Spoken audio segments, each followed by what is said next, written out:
Today we will see the article Riemann integral from Real Analysis, paper number M80601. This Riemann integral is related to the boundedness, continuity and differentiability of a function. This article we will see in two parts. In first part we will see the definition, upper sum and lower sum of the function, and in second part the definition of Riemann integral and corresponding theorem. So in first part we will see the definitions. First definition, maximum and minimum of the function. Let I be any bounded interval and f is a bounded function on the interval I.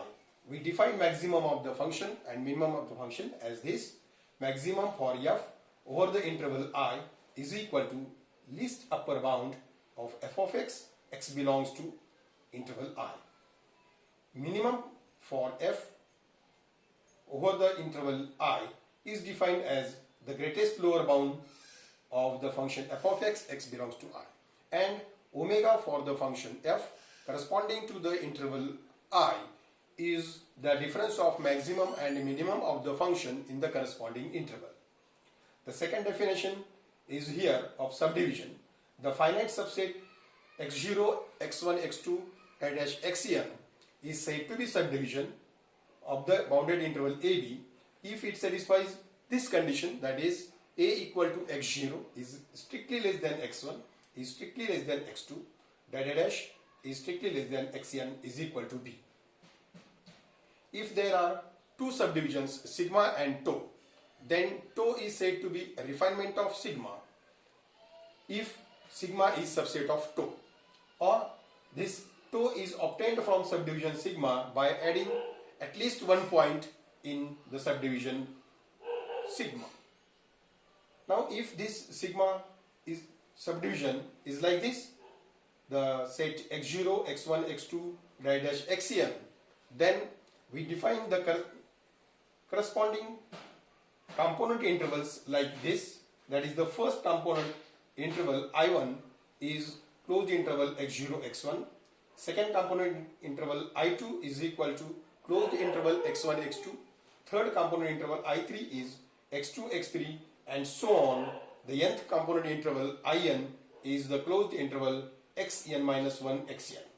All these are called as a component intervals of the subdivision sigma. Next definition is of upper sum for the function. Here f is a bounded function over the closed bounded interval AB, and sigma is any subdivision of the closed bounded interval AB. Then we define upper sum for f corresponding to the subdivision sigma as here this upper sum for f corresponding to sigma is equal to summation k is equal to 1 to n. Maximum for f on the interval ik into mod of ik. Mod of ik means the length of that interval ik. Here I1, I2, In are the component intervals of the subdivision sigma. Similarly, we can define a lower sum also. The function is again bounded over the closed bounded interval AB. Sigma is any subdivision. Then lower sum for f corresponding to the subdivision sigma is defined as summation k is equal to 1 to n minimum of function f over the interval ik into length of interval ik, where this ik is the component intervals of the subdivision sigma. Obviously, we have the upper sum for function f is greater than equal to lower sum for function f corresponding to the subdivision sigma. This equality holds in case of function is constant, otherwise it is unequal. Now we will see one theorem corresponding to this one. The statement of theorem is: let f be a bounded function on closed bounded interval AB, then every upper sum for f is greater than or equal to lower sum for f. That is, in the notation form, the same statement can be written as: if sigma and tau are any two subdivisions of closed interval AB, then upper sum for f corresponding to sigma is greater than equal to lower sum for f corresponding to subdivision 2. We will prove this theorem like this. Here first we will consider the sigma star as a refinement of sigma. Then we will prove that upper sum for f corresponding to subdivision sigma is greater than equal to upper sum for f corresponding to refinement sigma star. Now this refinement sigma star we will consider by adding a single point in a subdivision sigma. So the corresponding component intervals will changes. Now the component intervals for subdivision sigma are I1, I2, dash Ik, dash In. Then the component intervals for the refinement sigma star will be like this: I1, I2, dash Ik star, Ik double star, dash In. And this Ik star interval is split up into two intervals. Now here they are like this: Ik is equal to Ik star union Ik double star, and length of interval Ik is equal to length of interval Ik star plus length of interval Ik double star. Since Ik star is subset of subinterval of Ik, clearly the maximum for on this Ik star is less than equal to maximum of the function in Ik, and maximum of the function f in interval Ik double star is clearly less than maximum of the function in interval Ik.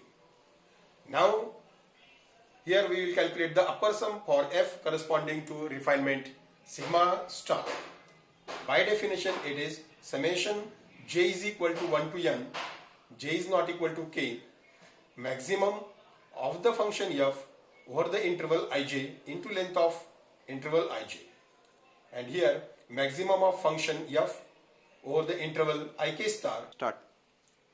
Here upper sum for f corresponding to refinement sigma star is defined as here summation j is equal to 1 to n, I is not equal to k, j is not equal to k, maximum for function f over the interval ij into length of that interval, plus maximum of function f over interval Ik star into length of Ik star, and maximum of the function f over Ik double star into length of Ik double star. This is less than equal to summation j is equal to 1 to n, j is not equal to k.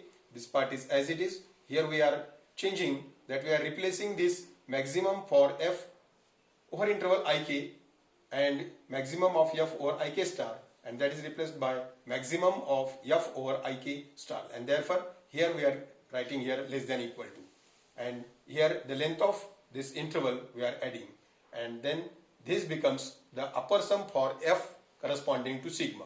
So we have started from upper sum for f corresponding to sigma star, and we have obtained that this is less than equal to upper sum for function f corresponding to subdivision sigma. And so this proves our statement 1 that we have taken here is proved. Similarly, for lower sum we will have a tau star as a refinement of tau, and then we can prove by the similar way that lower sum for f corresponding to subdivision tau is less than equal to lower sum for function f corresponding to tau star. But here sigma union tau is a refinement of both sigma and tau. So from above statements 1 and 2 we get that the upper sum for f, here upper sum for f corresponding to subdivision sigma is greater than equal to upper sum for subdivision sigma union tau. It is greater than equal to lower sum for the function f corresponding to the subdivision sigma union tau, and it is greater than equal to lower sum for function f corresponding to subdivision tau. That is, clearly this upper sum for this subdivision sigma is greater than equal to lower sum for of the function corresponding to this subdivision tau, and hence we have proved that the any upper sum for function f over the interval is greater than lower sum for the function in the same interval. Now we will see the example corresponding to this one. Here we have taken a function f Here we define the function f of x as f of x is equal to x, where 0 is less than equal to x is less than equal to 1. Let sigma be the subdivision, this set 0, 1 by 3, 2 by 3, 1 of the closed bounded interval 0, 1. Then we have to compute upper sum and lower sum for the function f corresponding to this subdivision. Now, this subdivision is clearly, because here 0 equal to 0 is less than 1 by 3, is less than 2 by 3, is less than 1 equal to 1. Now, the corresponding component intervals to this subdivision are here I1 closed interval 0, 1, 3, I2 is the closed interval 1, 3, 2, 3, component interval third is the closed interval 2 by 3, 1.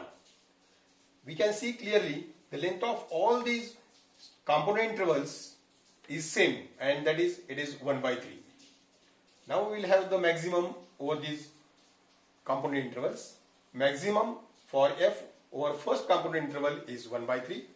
Maximum for function f corresponding to the second component interval is 2 by 3, and maximum for function f corresponding to the third component interval is 1. Similarly here minimum for function f in the first component interval is 0, in the second component interval is 1 by 3, and in the third component interval is 2 by 3. Now we calculate the upper sum for f corresponding to subdivision sigma. By definition it is summation k is equal to 1 to 3 maximum for function f over the interval ik into length of interval ik. And as per these values, we will put here maximum of the function in first component interval is 1 by 3 into its length 1 by 3. Maximum of the function is 2 by 3 in the second component interval and into its length 1 by 3. And maximum of the function in third component interval is 1 into its length 1 by 3. Simplify this, we are getting it is equal to 2 by 3, and hence the upper sum for function f corresponding to the given subdivision is 2 by 3. Now similarly we will calculate the lower sum for function f corresponding to the given subdivision. It is defined like this here. It is the summation k is equal to 1 to 3 minimum of the function f over the interval ik into length of interval ik. As already we have defined here that minimum of the function over first component interval is 0 into its length 1 by 3. Minimum of the function in the second component interval is 1 by 3 into its length 1 by 3. And minimum of the function in the third component interval is 2 by 3 into its length 1 by 3. So simplify this, we are getting this is equal to 1 by 3, and hence the lower sum for the function f corresponding to the given subdivision sigma is 1 by 3. Hence we have calculated the upper sum and lower sum for the function for the given subdivision. We will see the second example here. The function here we will define as a f of x is equal to x again, and here x is such that 0 is less than equal to x is less than equal to 1. For each n belongs to I, we define a subdivision sigma n like this. It is the finite subset 0, 1 by n, 2 by n by n over the closed interval 0, 1. Here we have to compute limit n tends to infinity upper sum for function f corresponding to the subdivision sigma. Now we will solve this. We have given this subdivision sigma n. So we will check here. 0 is equal to 0 is less than 1 by n is less than 2 by n and is less than n by n is equal to 1. So it is the subdivision for on the closed bounded interval 0, 1. And the component intervals are here n, I1, I2 dash in are like this. The first component interval I1 is equal to closed interval 0, 1 by n. The second component interval is I2, closed interval 1 by n, 2 by n. In this way, we have the kth component interval ik is equal to k minus 1 upon n, comma k upon n. And so on. We define here the nth component interval in is equal to closed bounded interval n minus 1 upon n upon n. And we will clearly see that the length of all these component intervals are the same, that is 1 by n. Then here the maximum for function f over these component intervals ik are defined as a least upper bound of the function f of x belongs to I. The function f of x is x, so the least upper bound in every component interval is k by n. Then this upper sum for f becomes